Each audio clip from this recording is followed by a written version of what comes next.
You're listening to the We Are Libertarians Network. Learn more at wearelibertarians.com.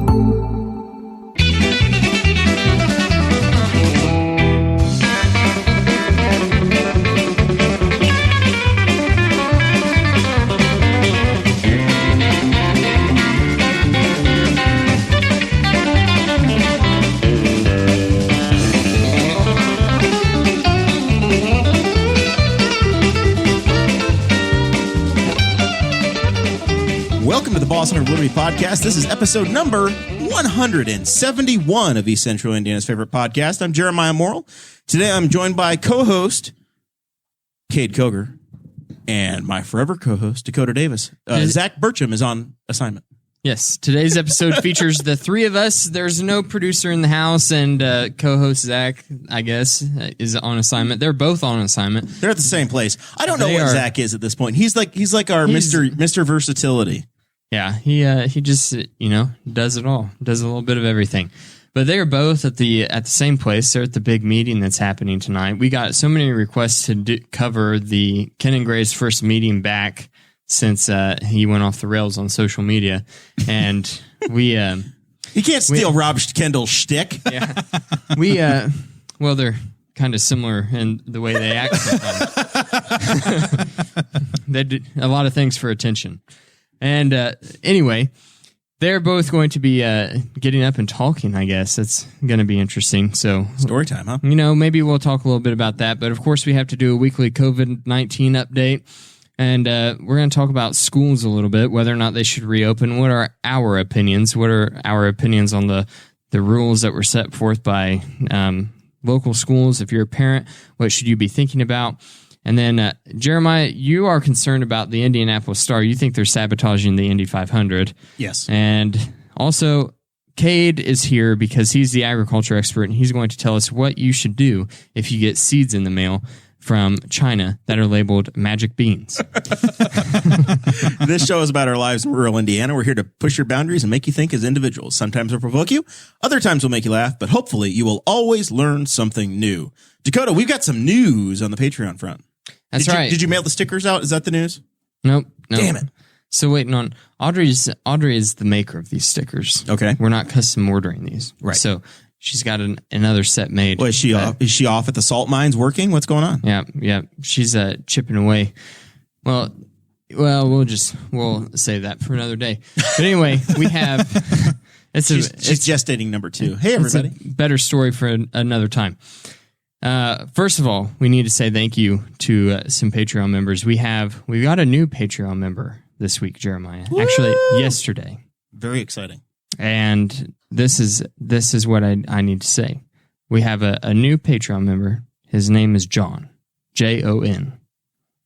And there's no last name that I found on Patreon. They just signed up for Patreon and then went by John. I don't know if it's a Patreon issue. I don't know if John just wants us to respect his privacy. In which case, John listens to the show and doesn't want to get wrapped up, but he really wants that bonus content. Maybe that could be. John, if you are listening, send me a message on Facebook so I can add you into the Facebook group, and you can watch the videos from the Patreon portion. And you'll get the show notes every week. Yes. Dakota at bosshogofliberty.com or Jeremiah at bosshogofliberty.com to hit us up and figure that out. Correct. So, patreon.com/bosshogofliberty. That's where you go to support the show. And you get all those things we were just talking about. Bonus content every week, bonus video. You get show notes before every episode so you know what we're going to be talking about. You can follow along in real time as we do the live videos every week. If you donate at $50 or more a month, then we promise to give you a shout out at the front of every episode. Those folks are Craig DaCosta, Chris Lamb, Christy Avery, and Jonathan Phillips. Chris Lamb is back. He's back in black. Back and better than ever. Yes. Well, kicked it up. That's the truth. It's amazing. Mm-hmm. We really appreciate you, Chris. We're glad that you're back in business. We have some news. Chris is going to have some news for the show, and we're going to have him on later to talk about his big announcement. So it has something to do with it had something to do with Cubans. It had something to do with something that he brought along last time. Yes. Yeah.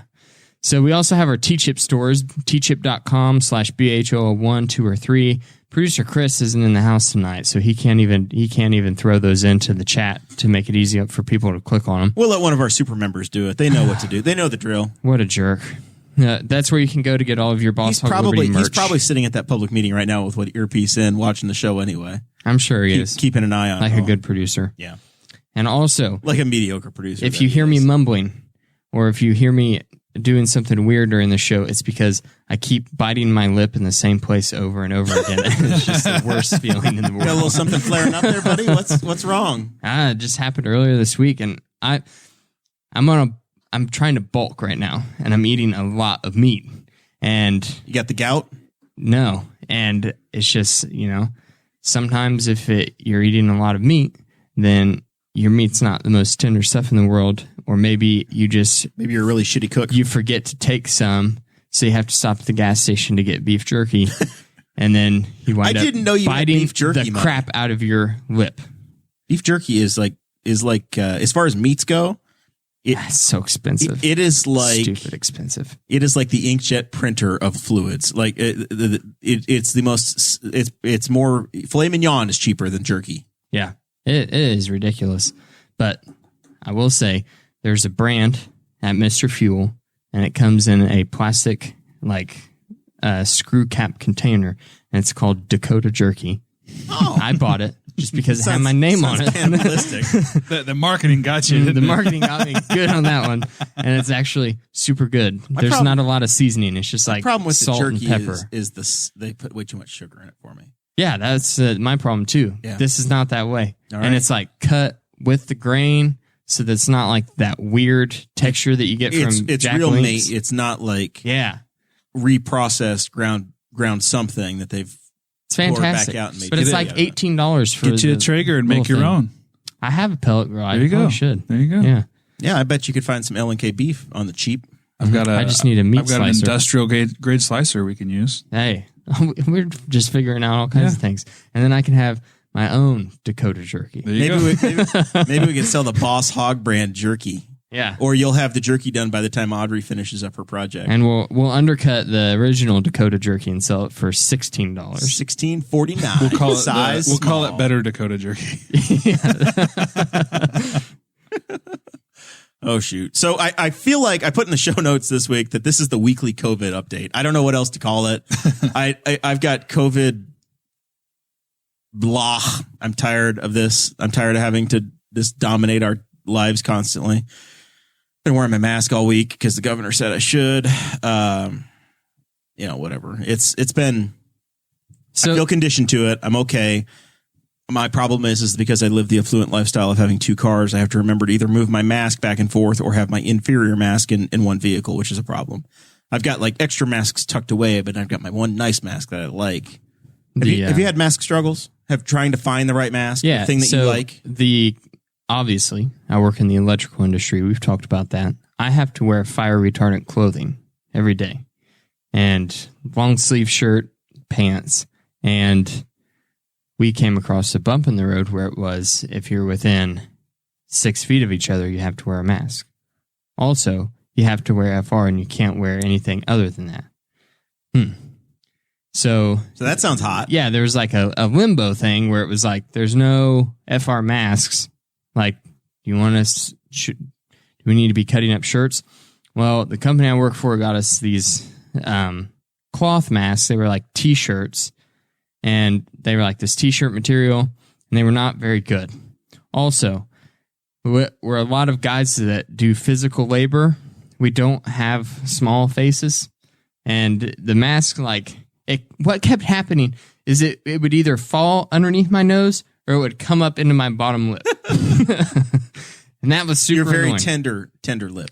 But the company Tyndale that provides our FR clothing, they came out with FR masks, and they're nice, but they are very hot. Yeah. They're steamy. But, whatever. That was my big mask struggle. I bought one of the fisherman's, the neck, the whole thing you wear over the neck. The gaiter? The gaiter. No, I think that's for legs. It's called a gaiter. I think that is actually the name. A neck gaiter. A neck gaiter. And I put it on, and I felt like I was getting choked. So now I have to take the neck gaiter I got, pull the dimensions, and then look at the other ones that are on Amazon and say, okay, this one's a little small. Can I find one that's just a touch bigger? Because I think the feeling of it, I'm going to like that. And it was white and it was lightweight, but I don't know. So for now, I'm still wearing the over-the-ear mask, but that thing falls off. It puts strain on your ears. Have you forgotten to wear your mask anywhere since the governor's mandate? No. I really struggled that week in New York. I keep going back to it. That week in New York was like what trained me to feel like I need to have the damn mask. And now I'm very good at actually remembering to bring it or take it with me. And I've got extra masks tucked. Like I said, I've got them tucked in cars and in bags and everything. So I've almost always got one with me. I'm not like my wife where she's got one in her purse. I have to have it somewhere. I don't carry it in my pocket. Yeah, we have them in the vehicles. We have masks in the diaper bag. Just the way of life now. My employer gave me just a ton of little cloth black masks that are fine. And then we had bought, before we had those, we bought a bunch of bandanas because we didn't know what we'd need in certain places. So we've played around with so many different combinations, and I'm hoping this gaiter thing works out for me, but I don't know. And now they've become the stylish thing, right? Everybody's got to show style. Kade, what are you rocking? I'm still rocking just the single-use paper ones. Yeah. But it looks like this thing's not going to go away very soon. So I ordered a couple of the Under Armour ones. The new sporty looking fancy Under Armour ones. Do you have to wear them at jiu-jitsu? No. Yeah, it's physical. With physical activity, you don't have to. Yeah. Yeah. They are encouraging them at Anytime Fitness. And I'm like, Planet Fitness is requiring them, allegedly. And I saw a report from, I think John Sproils here locally said like 150 people left the Planet Fitness probably in Muncie immediately. That's ridiculous. I mean, if you are doing really hard, whenever I do a day where I'm doing a full body exercise and I'm throwing a Bulgarian bag around, sometimes my heart rate's getting upwards of 180 to 190. Mm-hmm. And it's hard to explain how taxed you are to just breathe normally whenever you're that exhausted. So it's like, I couldn't imagine having, especially like the cloth one that I wear at work, having that over my face the entire time. Maybe it might be good for endurance. I mean, you can make that argument, but that would be horrible at the same time. Also, your mask would probably smell really bad. Well, we've always joked about about people that would wear the Bane masks in the gym anyway. Yeah, on the treadmill, and they've got to try to restrict their airflow so that they train but those better. people are like hardcore endurance athletes. I listened to that Rogan episode where the guy came on that talked about breathing. How breathing through your nose, you get 20% more oxygen. He has the oxygen, like the O2 trainer company or something like that. He's like he did a lot of research on. It's just a book called Breathe. Oh, okay. A different episode then. Yeah, it's one of the more recent ones. It was like a week or two ago, but he was talking about how you breathe through your nose. You train yourself to breathe through your nose. You get 20% more oxygen. And, interesting. So I've looked at it like that. I'm just trying to train myself to breathe more through my nose. So if you have a baby, you should pinch their lips shut. Maybe that's too young to learn. Our gal Christy Avery says that she sells all kinds of masks through Norwex, and she posted a link in the chat, so you can go back and look at that if you're watching along the way. You should do that. So, did it get more real today with Herman Cain passing away? Herman Cain ran for president in 2016. He's a former member of the Federal Reserve. Yeah. I thought it was 12. I think it was 2016. I think he was in the crowd with everybody else. Maybe it was 2012. And he had to drop out because he had an affair on his wife. That was alleged. Let's in his concession speech, he said, and he gave a talk. Well, actually, he made a quote from the Pokemon movie. And he said that it was very indicative of everything that's going on in his personal life with his wife and with the nation. So, I'm really wondering now what year he ran for president, because I thought it was 2012. It was 2012. How the hell do you remember that? You were like 9 years old in 2012. Because I followed the 2012 campaign pretty closely because of Ron Paul. Yeah. Okay. That's what got me into paying attention to politics. 16-year-old Dakota. Yeah. Whatever, however old I was. 999. All right. So yeah, I did enjoy all the people that thought that Ben Carson died today. Apparently Oh, wow. prominent That black Republicans. There were people seems that were problematic. that were confused by that one. Oh my God, a member of the cabinet died. No, it was a guy that ran for president. But everybody tried to politicize it today, saying he was, oh my God, he attended a Trump rally 2 months or 2 weeks before, about 2 months ago, but 2 weeks before he was diagnosed, he went to the big Tulsa rally that they had. Here's the thing, 20% of the people. If you went to the Trump Tulsa rally, you probably were also doing a lot of other things that were not recommended. So that's what I looked at as I said, okay, well, say you went to that, but you also probably went to Kroger, you probably also went to Walmart, You went to CVS, you got gas.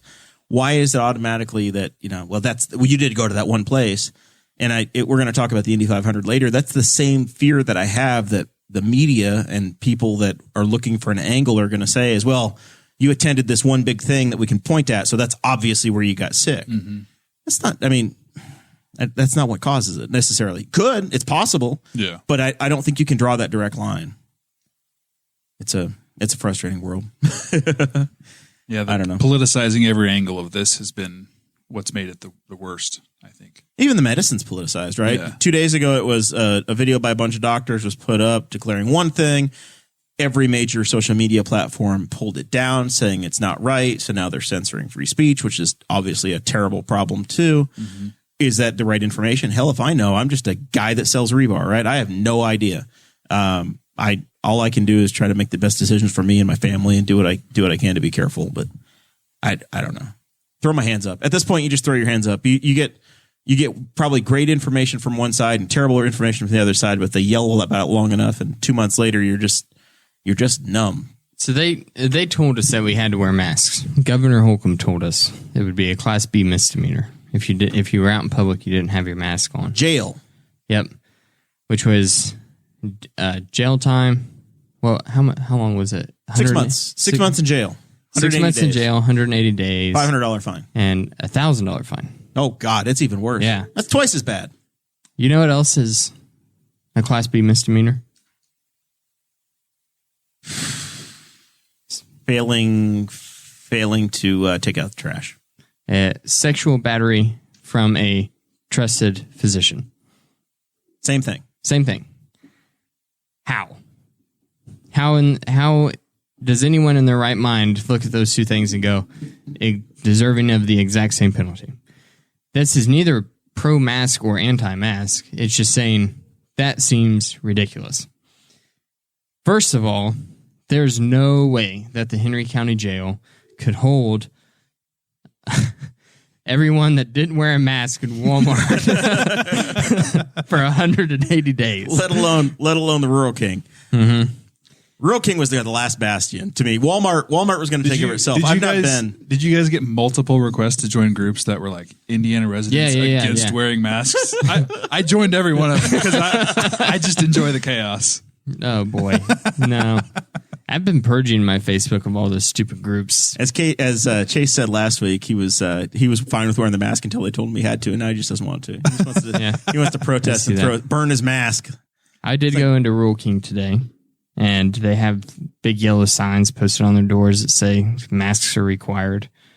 I was like, I have my mask on already walking up to the door, and I saw the sign, and I was like, I don't want to. I don't know. That's just the American in me. It's just you have to get in the habit of remembering to bring. Literally, like 8 days later, though, Holcomb went to a fundraising event. Yeah, and he was on stage with 3 other people. Didn't wear it. No social distancing, no mask. And in the crowd, they weren't enforcing mask wearing either. Where are the patriots? Where are the people from these Facebook groups? 1776 will commence again. I think he got overtop my beer. He's throwing elbows. Break out the guillotine. I want masks on everybody. Right? Punishable by death. That's what, yeah. So, Holcomb, also, there's been a lot of pressure. I think at least 5 Republican, we have a Republican governor, at least 5 Republican legislators have said, hey, we need to come back into session. The General Assembly should be acting on this thing. Your emergency. I just saw Jim Lucas. Yeah. No surprise there. Didn't he do something crazy again? Lucas did it. Yeah, he did one with a nylon over his head. But yeah, he did. I know Kurt Nicely did, and a bunch of others signed a letter saying call us back into session because we have to have a say in this too. I like Jim, but Jim's social media is horrible. Oh man, It's so bad. He just doesn't do himself any favors. No.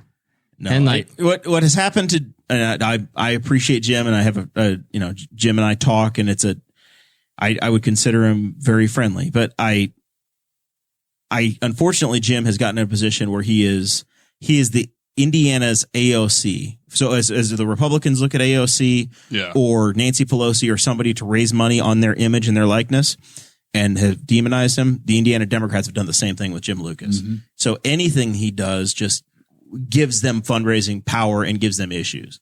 It's just the reality of it. That's the politics of it, and it's the way he's conducted himself on the public side. It is what it is. But I think he's developed some tremendous legislation, and some of the arguments he's made have been tremendous as well. Don't agree on everything, obviously, but I think he's done. I think Indiana's better off for having him in the legislature. Sure, for sure. He's just wild on social media. It's an adventure. That's what I've been saying all week. Because 2020 is an adventure, guys. He calls out the governor for making this mask mandate, and he posts a picture of his 1911, his Constitution, his 50 cal 1911, and a pocket Constitution. And people are like, "Is this a threat?" And he's like, "Why would you think that?"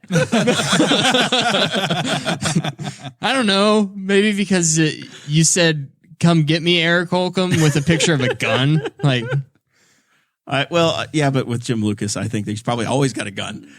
He does. I picture if you go to Jim's living room, he's probably got one on the dining room table. He's got one on the end table. He's got one by the door. Shotgun. He's got one in the shower. He's got a shower gun. 100% sure that whenever he was like, "Why would you think this is threatening?" he was being totally legitimate. Yeah.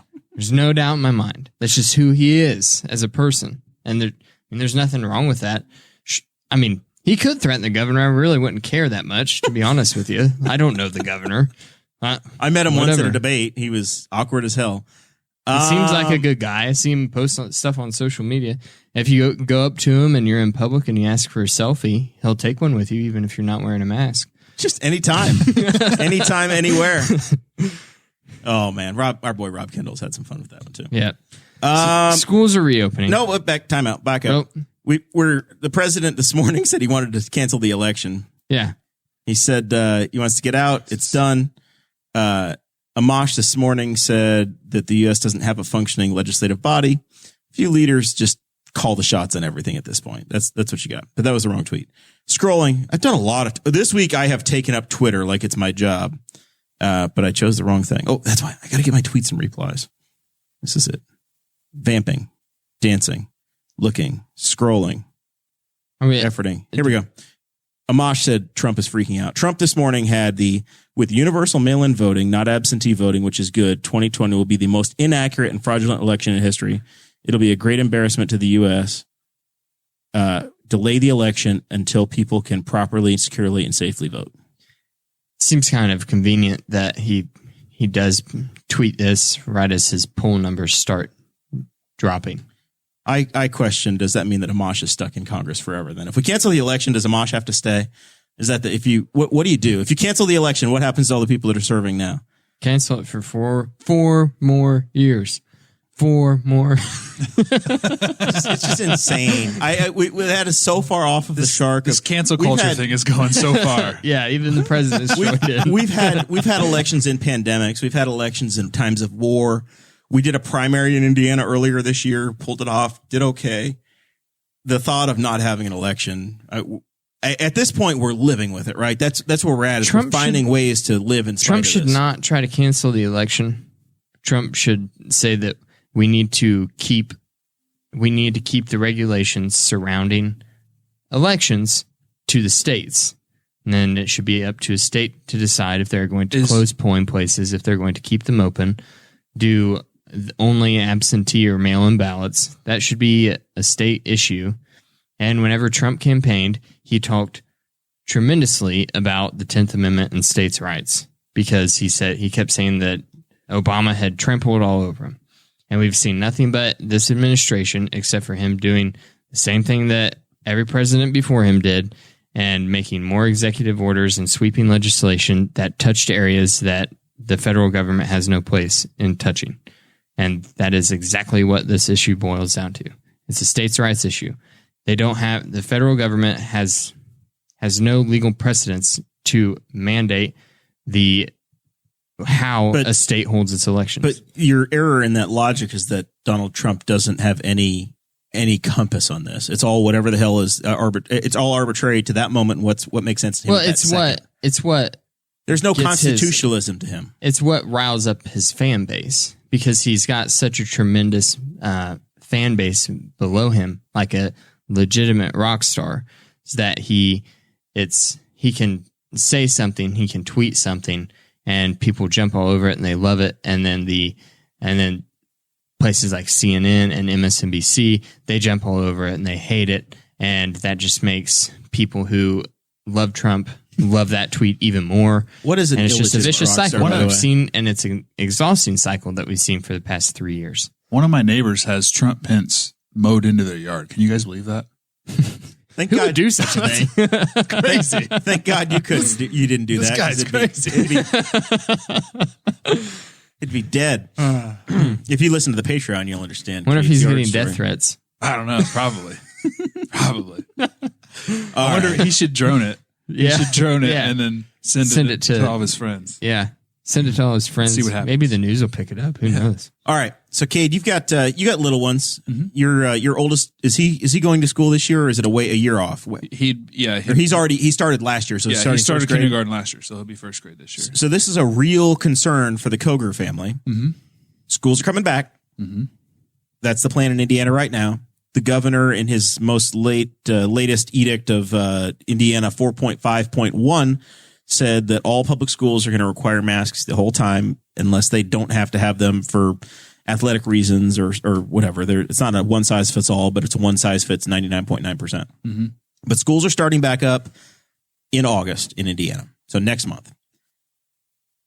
What do we think? We got to pick a side here. Is it we risk it and we go and we push forward and we find a way to try to go to school and send the kids back? Or is it, let's call timeout, let's stop, it's too risky, we're going to get people killed, we're going to have orphans, it's going to be terrible, and we're just going to take another year off? Mm. Where are we at here collectively? We've decided that we're going to send Cannon back to school like normal, just under the new rules that they're going to have with the masks of everything. Everything that we know and have seen, we've made that conscious decision, with respect to whatever somebody else wants to do. I know they're offering, you can still do online courses and stuff if you'd rather not send your kid back. And I think that's a good option too, if people want to do that. But I think everybody's going to kind of make their own assessment about what's going on. And as far as we've talked about it, I think we feel pretty safe with him going back to school with new guidelines that they're going to have in place here at Newcastle. So, Dakota, you're a new dad. It's not a decision you have to make quite yet, but is this in a few years? It's not, Jackson's not quite ready for kindergarten. Are people being overly dramatic when they say that it's too risky to send everybody back to school and we're making human petri dishes and we're taking all these risks? Is that too far, or should we actually be having a conversation now that we're a couple weeks out of let's not do this and let's wait a year? Do you want to? I don't know that that is necessary. I think that what Holcomb's done is a good thing, setting a precedent and showing what the state believes should be done, but also saying, hey, if you are a parent and you don't feel comfortable having your kid back at school, that's fine. We're fine with it. Do whatever. You don't even necessarily have to show us proof of testing of homeschooling this year. So it's just, that is a good thing, and that's a great thing that he's done. And I think it's really the only safe thing that they can do, because, you shut the schools down, then there's a trickling out effect that's going to have on the greater community of all of a sudden parents who are barely scraping by, and both parents are working 2 jobs. They can't afford a babysitter. They can't afford to send their kid to daycare. Now they don't have, now one of them has to quit their job, and maybe they can't draw these extra unemployment benefits that the federal government had been giving. Maybe they've run out soon. It's just a really bad situation to be in. So the state just has to do what they did and kind of step back in that area and go, listen, if you're a parent, then do what you think is best. And there's going to be no judgment from the state on what you think. Just, we're going to try to make it to where we have these common sense implementations that we've adopted for everybody else in public life, which is, try to wear a mask and try to stay separate from each other. As of this week, 97% of the deaths in Indiana are the age 60 and over. 91% are 70 and over, right? So right. It's when people are saying, hey, you're going to have kids that are orphans over this. I don't think that's the age group that's at risk. That might not necessarily be true. It may be the older teachers that are at risk that are still working and having to go into the environment. But I don't think, Kade's 30 something years old, right? That's the age range that I think we're looking at for most of the parents. I think the kids and the parents that are involved, I think we can find a way to make lemonade out of lemons that we've been given this year and find a way to force on. It's been an entire year of trying to be creative and adapting and figuring it out, but I don't think there's any way to be fair to just unplug, right? Mm-hmm. I think Holcomb's done a decent job, to be honest. He's legitimately trying.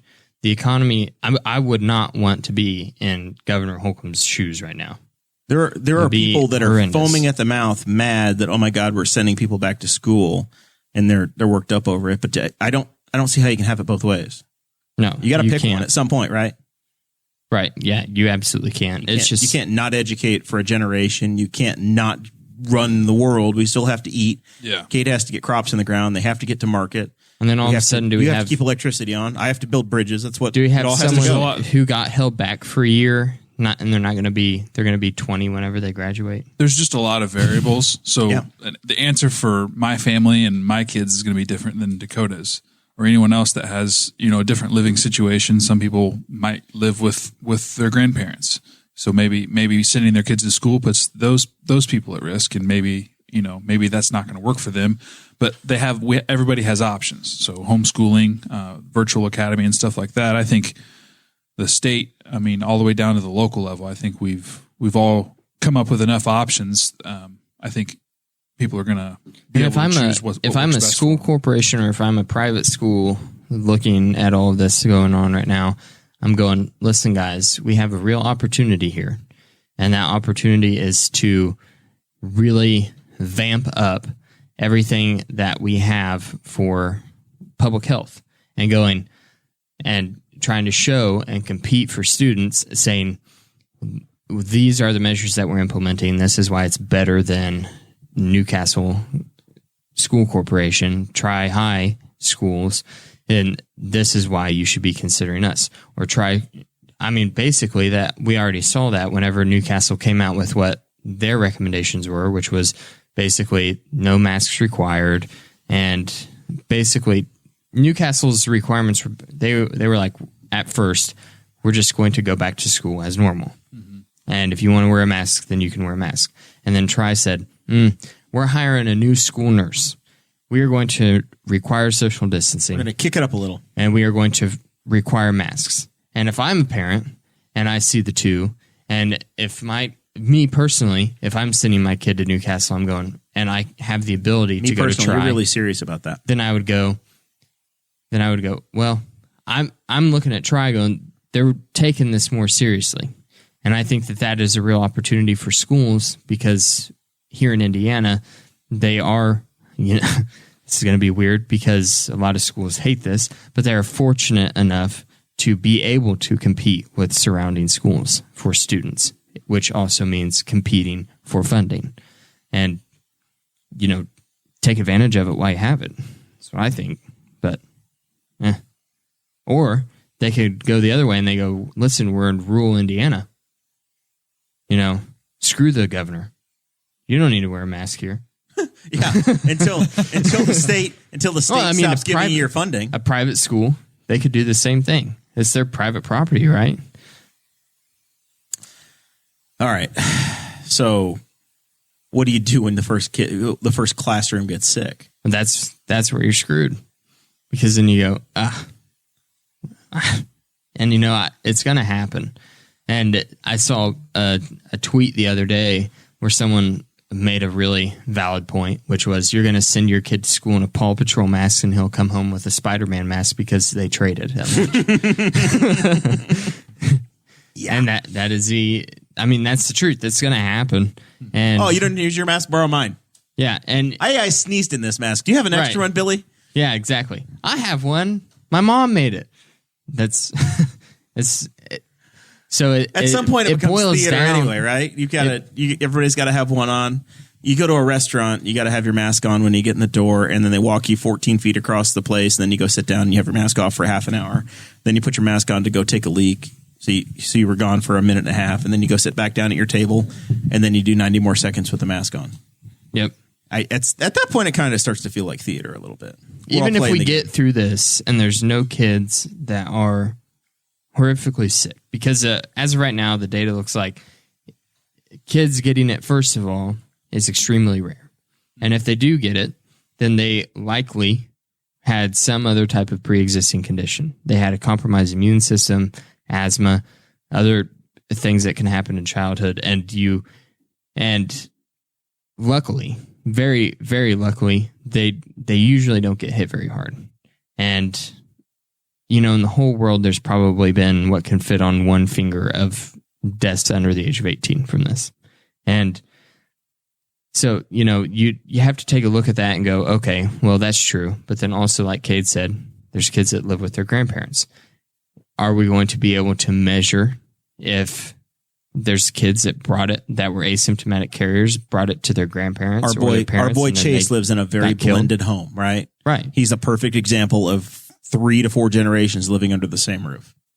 And, that's where it becomes difficult. Do you track those? Is the state going to try to just sweep them under the rug and act like it didn't happen?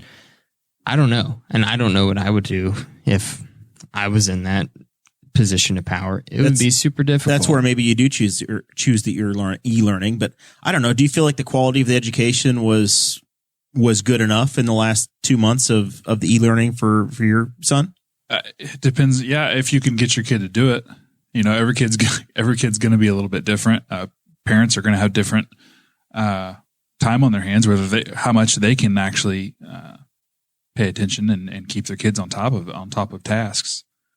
But it was a fight. It's a fight to get your kids to continue with those things, because number one, they're going from in classroom setting to they're at home on the computer now. Right. So just making that adjustment, and then also figuring out how to connect the dots to these things we're doing on the computer it's part of learning. It's not something that's just going to make you mad, because we had trouble with keeping Cannon on task and keeping him from getting mad because he didn't understand how things worked. So there's just a lot of hurdles. There was a lot of hurdles with that in e-learning, and I've heard a lot of parents gripe about having to kind of wade through what was going on with that. So Justin Juice Kelly is in the chat. He's the host of the Juice in the Morning podcast. We're a big fan of Justin around here. And he says Greenfield had their first back today. So today was the first day of school in Greenfield. One kid was sent to school by the parents that had a pending test, and the test came back positive. Yeah. Day number 1. Yeah. So you've already got a breach in the wall. It's going to happen. And do you shut the whole school down? Yeah. Do you shut down a school? Do you shut down a classroom? Do you isolate it into a little cell? How do you? You can't just shut down a classroom in a high school, though. Right. Because they're they're going around constantly. Mm-hmm. One teacher sees maybe 200 kids in a day. I don't know. 30 times 7 periods. Was that 210? My math's a little short there, but I just think, also the data for all of this is kind of arbitrary, and nobody knows real numbers for a lot of things. The way that you can prove it can be skewed one way or the other. So it makes it hard to get people to follow the same program as far as wearing masks and doing everything they can to stop the spread. But I think it kind of plays back into having options for moving forward. Everybody's going to have to weigh their own situation. You're going to have your own individual needs. I have heard stories of people who work in an elementary school saying that parents have called and said, I don't want to send my son back to school because of COVID-19, but I'd still really like to sign them up for football. Yeah. You got your priorities.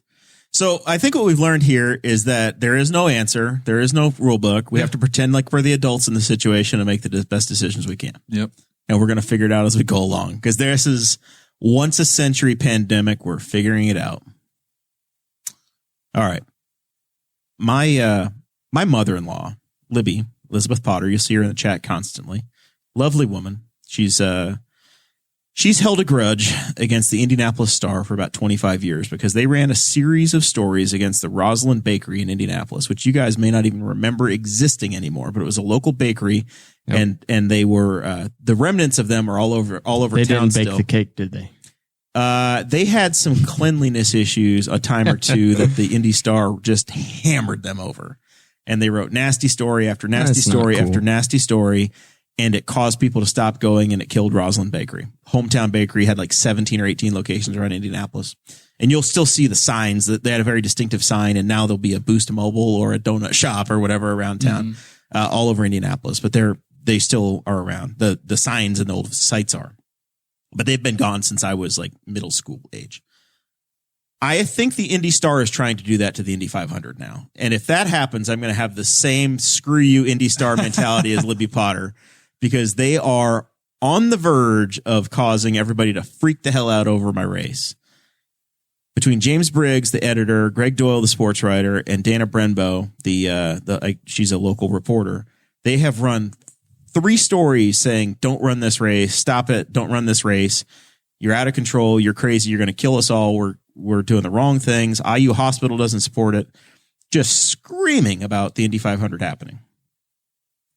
The day after the Indianapolis Motor Speedway said, hey, we're going to go from half capacity to 25% capacity, Greg Doyle did write a story last week saying, hey, everybody, it's mutual consent. Everybody knows what they're doing. I'm going to go. But then today he wrote another story saying, the hell with it. Youth sports overpowers doctors and everything else. It's just this drum they've been beating. They've decided somebody in that building downtown Indianapolis has decided that they're going to. Probably because you keep giving them your clicks. I'm looking at it saying, what the hell, guys? And if you watch the national media, the same thing is happening with the NFL. There are guys that are looking at it, and they are beat reporters for the NFL, and it's almost like they're cheering for COVID to end the season. Mm-hmm. Like they're on the side of wanting to see the car crash so that they have the story so that they can say, we told you so. It's like this moral superiority of, we told you shouldn't do this. You just quit, right? It's the don't quit or don't do it. You should quit. It's too dangerous. There's no way to do it. The Indianapolis Motor Speedway released a 90-page plan last week that said, hey, here's how we're going to do it exactly. We talked about it last week, and today you've got IU Health saying, well, we don't agree with anything you're doing. And IMS says you're not being constructive at all. Greg Doyle says, well, yeah, they're being constructive. They said hold it without fans. People at some point have to be able to make their own decision. So I don't know. Am I crazy? Am I making this too big of a deal, Dakota? It's going to be the largest gathering of people since the pandemic started. And it's going to be right here in Indiana. I for sure wouldn't go.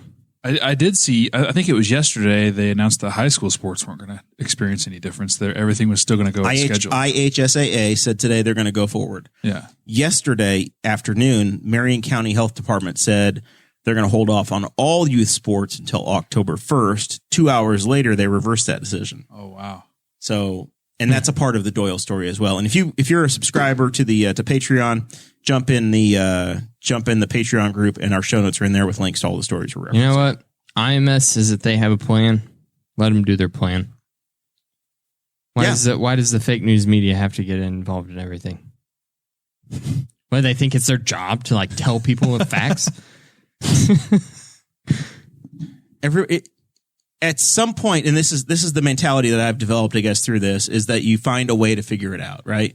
It's the same place I came down on the school issue, and this is where my brain has been this week, is that, damn it, the world keeps giving us lemons, and we're going to find a way to make some sort of lemonade out of it.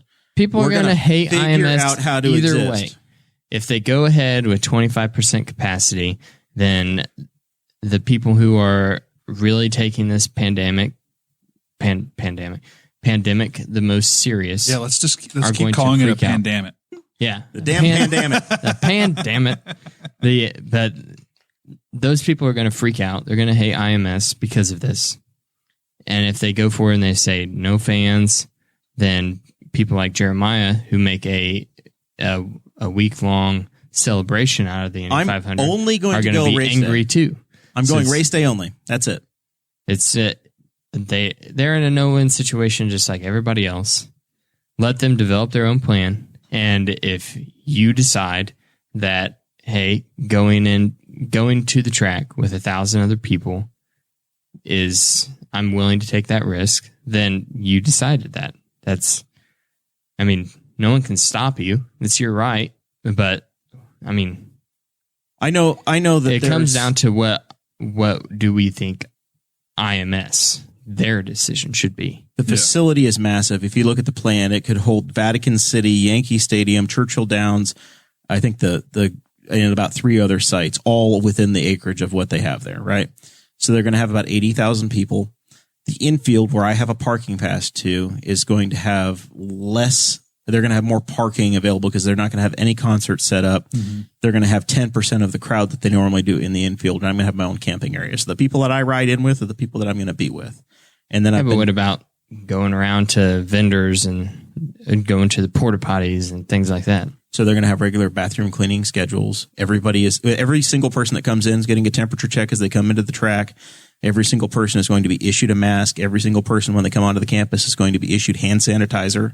Every person's getting that as soon as they come in. Apparently this thing dies in the sunlight immediately. So we've been told that it's 17 times less likely to get passed when you're outside. Yeah. And they have gone through and they have reseated everybody so that you sit in the seats you have. I got new tickets for the Indy 500 today in the mail, or yesterday in the mail, and they moved me up 1 row and over 4 seats because how did they whittle it down capacity wise? Every person that held tickets got an email. Okay. And they were told, if you have 4 seats, we'll guarantee you 2. If you have 2 seats, we'll guarantee you 2.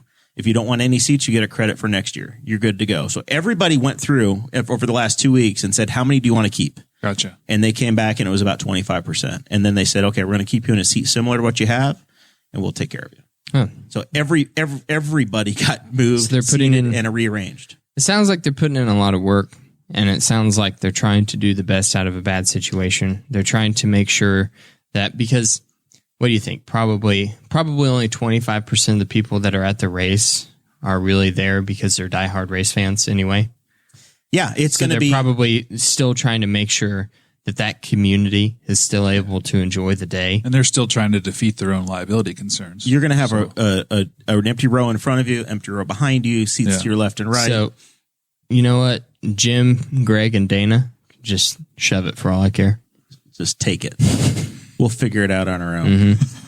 And it's not the very first place to have fans at a racetrack either. They've done it. I'm going to Mid-Ohio in a week and a half. They're going to have fans in Columbus, Ohio. They had fans at Iowa Speedway a couple of weeks ago. They're going to have fans in Southern Illinois near. It'll be fine, but just be prepared for the Indianapolis Star as soon as they find one person that. Oh yeah, it's going to be this. It's going to be the Herman Cain story again, right? Yeah. As soon as somebody dies from COVID-19, 8 weeks after the Indy 500, if they found out that person did attend the Indy 500, they're going to paint that link, forgetting that they did go to Rural King and they bought gasoline and they went to Walmart. And they went to a church function and they went to a government meeting. They did all of those things, but no, that 1 3-hour time that they spent at the Indy 500 is what got them the virus. Right. That's the story that's going to be painted. Outside. So, Kade. What's up? I get a yellow package in the mail. My shop app says that I didn't have any packages expected today. Okay. I open it up. There's beans inside. Oh, no. And I'm like, where is this from? And there's Mandarin Chinese written all over the outside of the package. Mm-hmm. So I go, this is interesting. It's like a modern day Jack and the Beanstalk. Yeah. So I plant the beans. Yeah. Good idea or bad idea? If it grows into a beanstalk that goes into the clouds, call me. Okay. You'll be the first person I call. It's probably. You can roll with the giant. It's probably, honestly, I've not looked really far into this. It's just been kind of an interesting story that's made the U.S. Department of Agriculture put out on Twitter and all their social media today saying, we have a link now on our website. You can report these things. So it's like, it seems like it's becoming more serious now. Yeah. Before it sounded like a hoax story. Yep. I've seen it from at least 7 or 8 verified, like, Department of Agriculture in a state stories. Like, I off of their official Facebook pages, I saw a pretty official story out of maybe People or US Weekly or somebody, a legitimate news story saying that the seeds have shown up in like 38 states already. Yeah. And I know some Henry County people have seen them already. Henry County, yeah. I think we should package Palmer amaranth and water hemp and send them back to China unmarked. That's a great idea. We should return fire, right? So the Occam's razor of this situation came from the Department of Homeland Security, and they said this kind of thing happens frequently where a Chinese company that sells things on like Wish.com will find a random address, and they will send things there, and they do this because then they can put the recipient of that package as a verified purchase, and then write a fake review for that product. Apparently this happens all the time where people get packages that they didn't order at their house, and they're thinking that it's the same exact thing that's going on. It just happens to be that seeds are super cheap to send to people's house. They sent seeds, and normally they'll send some other little trinket too. So maybe that is what's happening, Dakota. City Councilman Brian Sheehan down in Rushville had my favorite theory in all of this. I'm going to let Dakota read it out loud because I think this is perfect. Brian said that somewhere in China there's a group of lovely old ladies, and they are gardeners, saying maybe this wasn't the best time to share. I know you're pointing at a different one, but I think that was the one I was trying to keep it from blacking out. Oh. You're doing great. And it says, maybe this wasn't the best time to share our love of plants with the rest of the world. Let's keep this to ourselves. That's pretty true. It was just some people trying to share seeds. Join the seed club, and then the next thing you know, they created. But I thought that was interesting coming from Homeland Security. Like, you get something random sent to your house, and then all of a sudden you show up on Amazon or Wish.com as a verified purchaser of an item, writing a review for something under your name because it's been verified. They can verify that they sent it to your house. Bill Lowry's in the chat, and he says that he's still waiting on the flower seeds he ordered from Wish.com back in March. I have terrible news about Wish.com, Bill. You may want to change sources. Wayfair. That was Wayfair. Oh, Wayfair. Yeah. Well, any of the W.coms, I would say you might be in trouble. It's not looking good. It's not looking good at all. I don't know. So honestly, in all seriousness, if you do get the seeds, go to your local extension office, right? So the Purdue Extension, Henry County will take them off your hands. Ask for Kelsey Myers. Ask for Kelsey. She'll take your seeds. This is her problem now. They're her issue. But that's why Extension exists, and they're in every community in the state of Indiana, and you have an Extension office. Extension is an extension of your land grant university. Every state has one. So if you live in Illinois, if you live in Ohio, wherever you are, there is an extension office. The big in your worry community. is that people, like someone like me, would get the seeds, and I butt up to woods. My house butts up to woods, and I go, see what happens. You just throw these out, and I plant them where my garden is, which is right next to the woods, and that's an invasive species of plant that happens to populate very well in this climate. Mm-hmm. And then all of a sudden, it chokes out all of the native vegetation. Category 5 super it goes poison through the ivy. woods, and now it's in the cornfield behind the woods, and it's also Roundup resistant. Yeah, and Kade can't get rid of it. And now we all starve to death, and we can't get our 15% ethanol blend. Yeah. And the deer start eating it, and it's a carrier of chronic wasting disease. And then all of a sudden, all the deer in the area are gone. Maybe the same Chinese lab that invented the coronavirus did this too, and it's wave 2 of the attack. That's what the craziness will spin out to. Just give it a week or two, and your 5G loving aunt is going to be telling you about what these Stage seeds 2. Stage 2. Yeah. It's coming. This is all Or part 3 of or the plan. 4. I don't know where we're at now. I think it's the Nephilim. Juice is in the chat. He says, I'm telling you, it's a simulation, and the person playing the game got bored. Yeah. It never ends. Oh, 2020 is the perfect year for this to happen. Are we sure it's not like mushrooms? Like if we plant them, we'll get mushrooms? I've seen so many different seeds. Because that might be a solution to all these problems. Yeah. It was the antidote. Everybody just plant them. The whole country needs this right now. Trust us. It was the antidote. Just, you guys aren't leaving your houses anyway. Get some grow lights. And all of a sudden, plant them in your house and don't let them outside and see what comes up. All of a sudden, there's 300 million people joining arms, singing Jimi Hendrix songs. Everything's cool now. Yeah. So is buying grow lights going to be a suspicious activity because everybody's trying to grow these seeds? Joe Rogan and Post Malone are going to run for president. Oh God. Okay, I was a baseball fan for 12 hours this week, Dakota. None of this will make any sense to You were telling me before the show. Yeah, you're telling me we're going to do weekly COVID. We're going to do schools reopening. We're going to do the Indy Star trying to kill the 500. Kade's going to talk about seeds. And he said, and then we're going to talk about Joe Kelly. Does that sound good? I was like, sounds great, but I have no idea who Joe Kelly is. So a year or so ago, the Dodgers and the Astros met in the World Series. And we talked about that last week on the show with Joey as well. Me not understanding how in the hell the Dodgers were, or how the Astros were in the AL. But they met in the World Series. Turns out that the Astros were stealing signals and cheating. So that story came out this last offseason. A bunch of people got fired, lots of anger, no suspensions, nothing ever really happened. The teams kind of policed themselves, but nobody got thrown out of the league. But the manager got fired. A bunch of management people got thrown out of that team, and anybody that was on that team that went somewhere else. I think the Boston Red Sox wound up firing their manager who was associated with it. It went a long ways, but there was going to be some fallout when these teams met again. So they played, and this pitcher Joe Kelly got a little behind in the count, and instead of just taking it, he said, "Screw it. Guy's getting on base anyway. I'm throwing at him." So he ducks down to the ground, drops down, takes his base. So Kelly isn't done. This is just a little bit of savage citizen justice here. Kelly tries to throw him out at first base like 3 times and just keeps throwing at the player right in his rib cage. Just boom, boom, boom. Savage, right? Next batter comes up, does the same thing, throws at him, and then he winds up getting a double play to get out of it. And then to get out of that, the last guy gets struck out. And then there's some words about throw the ball and not today, bitch, and all this stuff. And they start making faces. It is theater. It's exactly what you want. I was interested. I was a Joe Kelly fan. I was happy, excited, ready to buy the jersey. They're already selling T-shirts. With the T-shirts are out there. It was perfect. And then the next day, the MLB suspends him for 8 games. Yeah. Listen, man, you can't do that. Bullshit. No. It's the no fun league again. This is what I want. I want to be entertained. We're in a damn pandemic. That's true. He's taking up the fight. Like, don't you be Mr. 1962. This is proper baseball, and you can't do that. What are you doing to me, Dakota?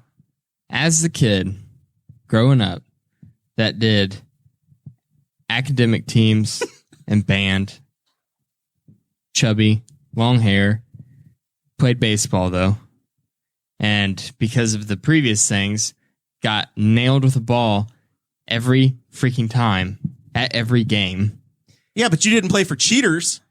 I would say you didn't play for the Houston Astros. It sucked to get hit by balls in Little League. I can't imagine if they're going 94 miles an hour. Have an MLB pitcher pitching them in at you. So I don't think that was very cool, Mr. Kelly. But I also understand the argument of entertainment. Listen, I've been saying for a long time that we need to have separate sports leagues where we force the players to take steroids, and that 1 week before their games, we take the steroids away and let them rage at each other, because I think that would be great entertainment. So you keep that league, and then you also keep the regular league where it's all clean. We do that in bodybuilding. We have professional bodybuilding and powerlifting where we just let people go crazy. We let them juice up and go absolutely nuts. And then we also have clean bodybuilding and clean powerlifting where we see what can the human body do unaided by unnatural chemicals. And I think that there's a market for both of those things. I think we should break it off at amateur sports. So if you play up to amateur, you should be tested and clean. And once you get to professional, it's your body, it's your vehicle to make money. You should be able to do whatever you want. I can get on board with that. Yeah, because then you could watch no matter the sport. So you watch you could go watch the Indianapolis Indians, and you're like, look, these guys are all clean, they're all natural. Then you can drive up to Chicago, and you can go, look at these freaks. Yeah, that's the way it should be. Yeah, the baseball field has to be doubled in size because these guys are faster. They're just cranking them out. Yeah, then they're basically they could play home run derby at a traditional baseball. That's entertainment. I think so too. Right there. I've been making the argument for a long time. Yeah. Make steroids legal again. That was the XFL, I think, and every time they've tried it, it's lasted about 6 weeks. Yeah, I'm trying to post. Is the XFL still around? Are they going to be back? No, they're year? bankrupt again. Are they really? Yeah, it's over. Didn't How last long. sad. You know what that makes me think of? The meme from The Simpsons where it's the Principal Skinner and he's just saying pathetic. I put in the chat. If you guys go back and look at the Facebook chat that we run every week, if you're not in that community, I encourage you to join it because you get all kinds of fun stuff. There's a little 3-minute video clip that explains everything. He mocked I talked Korea. About. That was the name of the guy. I know. The name of the player. Yeah. So baseball's back. By the way, as we'll transition into final thoughts, I'll start with me. Why not? We'll start with me since I'm on this side of the room. Right now the Lakers are a plus 43 favorite in the. Remember last year, Chase and producer Chris were all over the FanDuel thing. Basketball is back tonight, and the more people that bet, the bigger the line gets, and it went from like Lakers -4 to Lakers plus 43 with an hour to go in the game. You put $50 on, you're going to win 45 tonight. It's a big old teaser, so I got in on that and had some fun. But and I made the lovely Sarah Morrell join yesterday too, because I'm like, she was so irritated at me making her do this. I'm like, Sarah, I know you got to get up and get your purse, but there's this is literally $150 free dollars. So if we don't do this, we're just being ridiculous. We're going to go burn that in Nashville this weekend on Mason. We may as well let FanDuel pay for it for us. So I got Lakers plus 43 with hopefully thousands of you out there tonight. If you're on FanDuel, you ought to join that or jump on that right now. If you're in Indiana, West Virginia, or Colorado, you guys are lucky enough to have legalized sports betting on your phone. Our boy Joey Molinaro was on last week. Had a lot of fun with him. Go back and check that out. He tweeted out something that has made my day. And I don't know if you guys saw this on Facebook today or not, but I did. You didn't? I did. It's funny. Thank you. I think I'm funny sometimes. Yeah. Kate, did you see this? Yeah, I saw it earlier. Joey waking up to zero promotional emails from companies, making me question whether they're finally giving up on me and the world's finally coming to an end. I replied, because I can't help myself. I've reapplied myself to Twitter this week. I've really tried with the Twitter. I said, even Fox Rental Car is giving up on me. Normally they send me 5 a day because I rented a car in Vegas 3 years ago, right? Like literally this is a regional car rental company that was the cheapest people available. Mm-hmm. And I think I've used them twice in 4 years. I tagged them 15 hours later. Hello. I apologize for the inconvenience. Please PM your rental agreement number to me to assist you. So I'm like, oh my God. You triggered a bot. There's a bot. Yeah. So I replied because I hold everything. I had my Google rental agreement. So I went back and I found the rental agreement, screenshotted it, put it in the chat. I just replied back to them and I dragged Joey into it. Okay, now what? You are a monster. Because I was hoping at some point they're going to be like, oh my God, we're so sorry. Here's your money back and we can give it to a charity. If you rented a car 3 years ago, Kade, would you even remember the name of the company that rented you the car? Yeah. Let alone keep the rental. Yeah. I was just trying to think of the one in Florida I used last and I can't remember what it was called. This is my brain. It's also the world of Gmail where everything is kept. So if they send you a PDF, I don't delete it. I've got it. Yeah, so all I had to do is go scrolling back through my Fox junk and I had it. Took me 40 seconds to find it.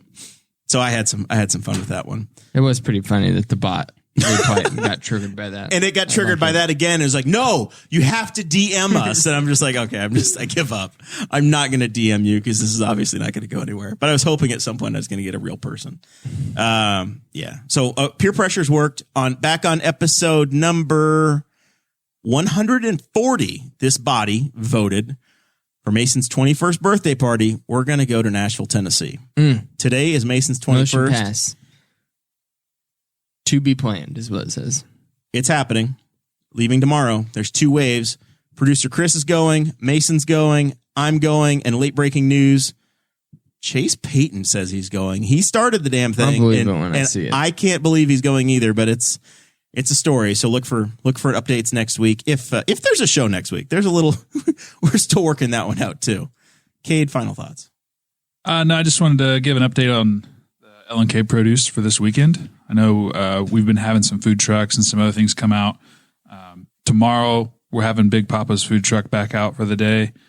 And then Saturday, it'll be a pretty big day. Country Charm Flower Farm will be there. And also Lyra's Glass Garden.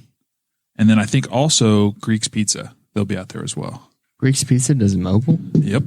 Huh. Very impressive. So come out and get your produce. Be the very first Greek pizza in all of Henry County, right at L&K Farms. Yeah. I mean, I don't think they've ever been here before. But yeah, that stuff's been working out really well. I think kind of inviting local, close businesses in, kind of giving everybody a little more of an outlet to kind of sell their product, especially with the strain that COVID has put on local small business. I think for sure, trying to help out, and we've seen a lot of good support from the community. So I think that's something that's worked out pretty well for us this summer. And now I was just telling you guys earlier, we're into our own sweet corn. So if you've been waiting for whatever reason, we've got our own sweet corn in there now.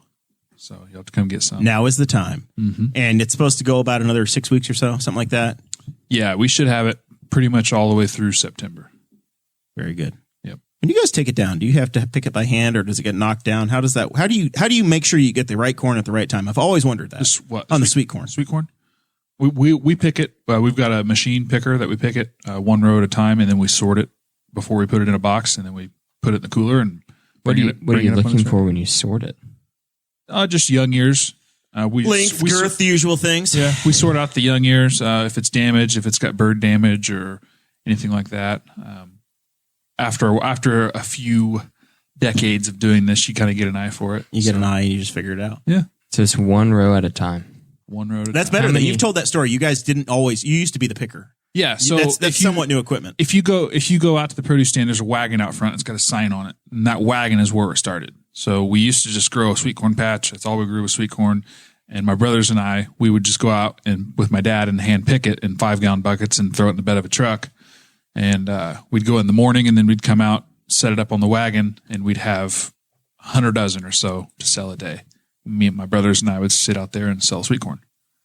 So it's just morphed from that into what we have today. It's grown into this gigantic enterprise. And actually, my dad used the same wagon when he was a kid. So that's how long we've been doing it. That's fantastic. Yeah. Dakota, what do you know? I have a couple of things. First of all, I'd like to say thank you to everyone that showed up at the Henry County Council meeting tonight.